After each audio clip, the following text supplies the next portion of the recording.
सांसद यहां पर शामिल होंगे।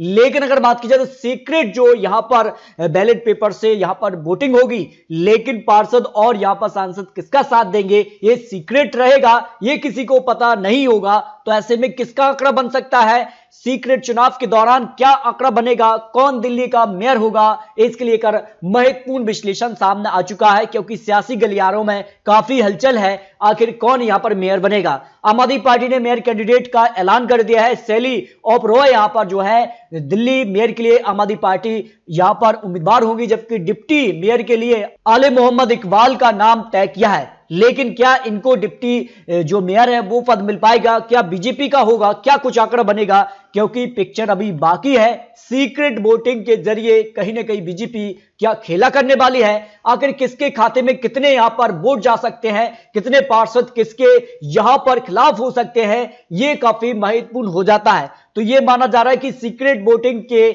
जरिए यहां पर बड़ा खेला हो सकता है। बीजेपी ने बड़ा दावा किया था कि भले यहां पर जो है अरविंद केजरीवाल की बड़ी जीत हुई है, लेकिन मेयर को लेकर बीजेपी दावा कर रही कि मेयर उनका भी बन सकता है, क्योंकि पार्षद का मन किसके साथ होगा ये पार्षद ही तय करेंगे, उसके बाद खेला हो सकता है। तो 6 जनवरी काफी महत्वपूर्ण है। बीजेपी आम आदमी पार्टी में कड़ी टक्कर मेयर को लेकर हो सकती है। और आंकड़ा क्या कहता है, जो विश्लेषण है, क्योंकि बीजेपी इससे पहले चंडीगढ़ में खेला कर चुकी है, तो ऐसे में मेयर चुनाव का क्या सियासी जो है आंकड़ा बन रहा है, तो दिल्ली में खेला अभी बाकी है, क्या आंकड़ा बन सकता है। तो ऐसे में माना जा रहा है कि जो दल बदल का खेल है वो शुरू हो चुका है। 6 जनवरी से पहले काफी बड़ा उलटफेर हो सकता है। फिलहाल आम आदमी पार्टी के पास 134 पार्षद हैं, तो वोटिंग के वक्त क्या 134 का उनको समर्थन मिलेगा, यह महत्वपूर्ण है। बीजेपी के पास 104 हैं, कांग्रेस के पास 9 और 3 निर्दलीय, ये काफी महत्वपूर्ण है। और बीजेपी के पास 10 सांसद भी हैं जो इस चुनाव प्रक्रिया में शामिल होंगे,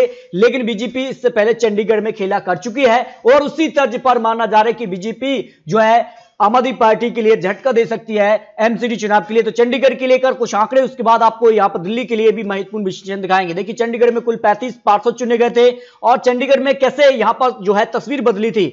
आम आदमी पार्टी के पास 14 यहां पर पार्षद थे, बीजेपी के पास 12, लेकिन फिर भी बीजेपी ने यहां पर खेला कर दिया। देखिए इसके आंकड़े, 8 पार्षद शिरोमणि अकाली दल से चुने गए थे, जो इस चुनाव प्रक्रिया में शामिल ही नहीं हुए। ना आम आदमी पार्टी को उनका समर्थन मिला, ना बीजेपी के लिए। इस तौर पर सीधे तौर पर बीजेपी और आम आदमी पार्टी में कड़ी टक्कर हुई, और ऐसे में मेयर के लिए 14 वोट की जरूरत थी। उसके लिए कांग्रेस का एक पार्षद बीजेपी को यहां पर सपोर्ट कर गया, और ऐसे में जो है बीजेपी का आंकड़ा आम आदमी पार्टी के बराबर यानी 14 हो गया। और बीजेपी से अगर बात की जाए तो सांसद ने भी उनको वोट किया था चंडीगढ़ से, तो बीजेपी 14 आंकड़े तक पहुंच गई। और इसके बाद देखिए आम आदमी पार्टी का एक वोट रिजेक्ट हो गया, जिसके कारण बीजेपी का आंकड़ा बढ़ गया, आम आदमी पार्टी का आंकड़ा कम हो गया। लेकिन तो दिल्ली के मेयर के लिए 5 साल में 5 मेयर होंगे, लेकिन क्या बीजेपी से या फिर आम आदमी पार्टी से, ये काफी महत्वपूर्ण है। इसके आंकड़े आपको दिखा, देखिए बीजेपी के पास फिलहाल आंकड़ा कम है, लेकिन माना यह जा रहा है कि कहीं ना कहीं जो है यहां पर बीजेपी खेला कर सकती है।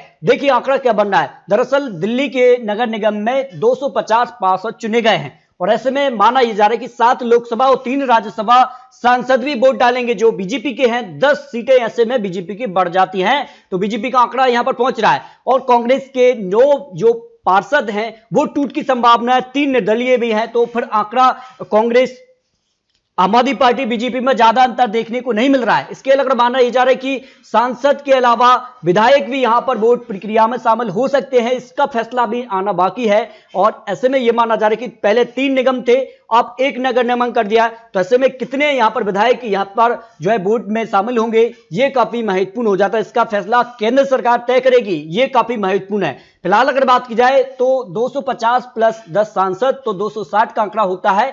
231 पर बहुमत मिलता है, और इस बहुमत के आंकड़े के पास बीजेपी पहुंच रही है। कांग्रेस के 9 पार्षद भी यहां पर टूट की संभावना है, 3 निर्दलीय। इसके अगर बात की जाए तो आम आदमी पार्टी के पार्षद टूट सकते हैं, तो फिर आंकड़ा बीजेपी के पाले में आ सकता है, जो आंकड़ा बन रहा है। तो इस तरह से अगर बात की जाए तो फिलहाल आम आदमी पार्टी का पलड़ा भारी है, पूर्ण बहुमत आम आदमी पार्टी के पक्ष में है।